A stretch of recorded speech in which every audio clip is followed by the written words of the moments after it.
नमस्कार, स्वर्णिका रेसिपी मराठी या चॅनलवर तुम्हा सर्वांचे खूप सारे स्वागत। तर आता आपण रेसिपीला सुरुवात करूयात। या ठिकाणी पहा, मी अर्धा किलो कारले घेतलेले आहेत आणि ज्या कारल्यांच्या बिया कोवळ्या आहेत ते बिया सकट घेतलेले आहेत आणि ज्यांचे बिया कडक होत्या त्यांचे काढलेले आहेत। हे पहा, अर्धा किलो कारले आहेत आणि अशा मोठ्या आकारामध्ये मी कट केलेले आहेत। तुम्हाला जर ह्याच्यापेक्षा बारीक साईज हवी असेल तर तुम्ही बारीकही कापून घेऊ शकता, पण मी या आकाराचे कारले कापलेले आहेत। हे पहा, सर्व कारली काढून घेत आहे। कारल्यांच्या फोड्या आपण काढून घेतलेल्या आहेत। या ठिकाणी पहा, मी 1 वाटी बेसन पीठ घेतलेलं आहे। बेसन पीठ आपल्याला चाळून घ्यायचे आहे। चाळून घेऊयात आपण। त्याच्यामध्ये पहा, पाव वाटी मी तांदळाचे पीठ टाकत आहे।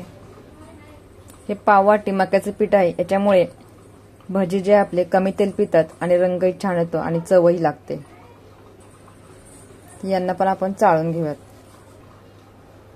हा 1 चमचा ओवा आहे, त्याला कुस्करून टाकायचा आहे आपल्याला। आणि 1 चमचा जिरे आहेत, त्यांनाही कुस्करून घालायचं आहे। पाव चमचा हळद घालत आहे। छोटा 1 चमचा हिंग आहे। काळी मिरी पावडर आहे छोटा 1 चमचा। 1 चमचा लाल मिरची पावडर, तिखट तुम्ही तुमच्या आवडीनुसार कमी जास्त करू शकता। 1 चमचा धना पावडर आहे। चवीनुसार मीठ टाकायचं आहे।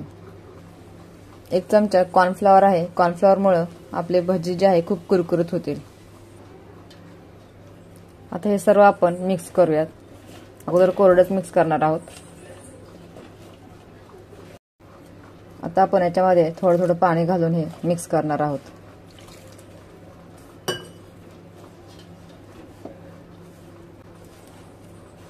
झाले आहे पहा मिक्स करून। सगळ्याला आपण बेसन पीठ जे आहे व्यवस्थित चोळून घेतलेलं आहे। पहा, कारल्याच्या फोडी आपल्या तयार आहेत। हवा असल्यास तुम्ही यांना शिजवूनही घेऊ शकता आणि शिजवून नंतर त्यातलं थोडंसं पाणी निथळून तुम्ही अशी प्रोसेस करू शकता।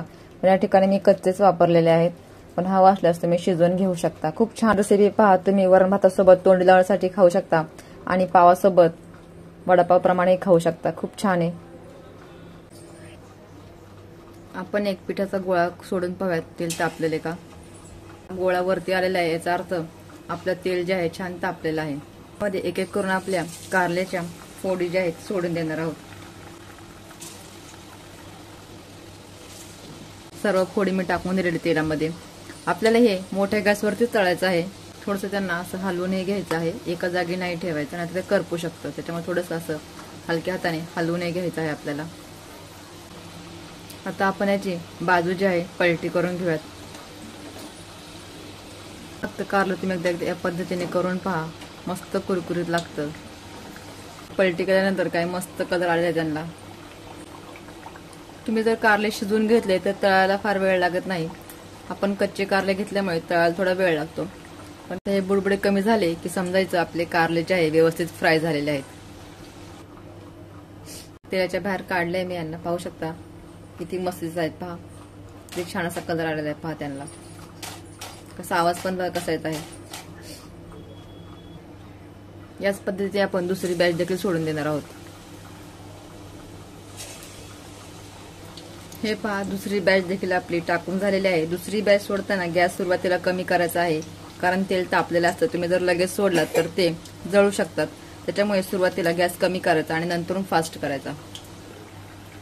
आपली दुसरी बॅच देखील तळून झालेली आहे। पहा, आता आपण यांना पण तेलाच्या बाहेर काढून घेणार आहोत।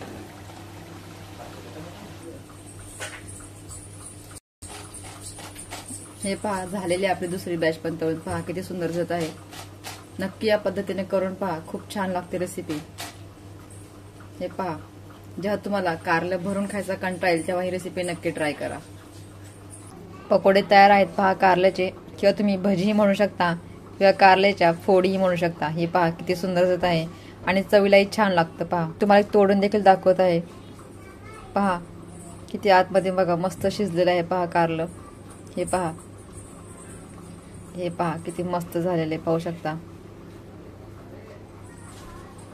हे पहा, मी तुम्हाला दाबून दाखवत आहे। पहा, हे पहा कारलं बघा किती मस्त शिजलेलं आहे। आतमध्ये आपण फ्राय केलेलं आहे, तरी पण पहा किती मस्त मऊसूत शिजलेलं आहे। तुम्हाला आजची रेसिपी कशी वाटली? आवडल्यास आपल्या चॅनलला लाईक, शेअर आणि सबस्क्राईब देखील करा। चला तर भेटूया पुढच्या एक नवीन व्हिडिओ मध्ये. तोपर्यंत खात राहा, स्वस्त राहा आणि मस्त राहा. थँक्यू, धन्यवाद.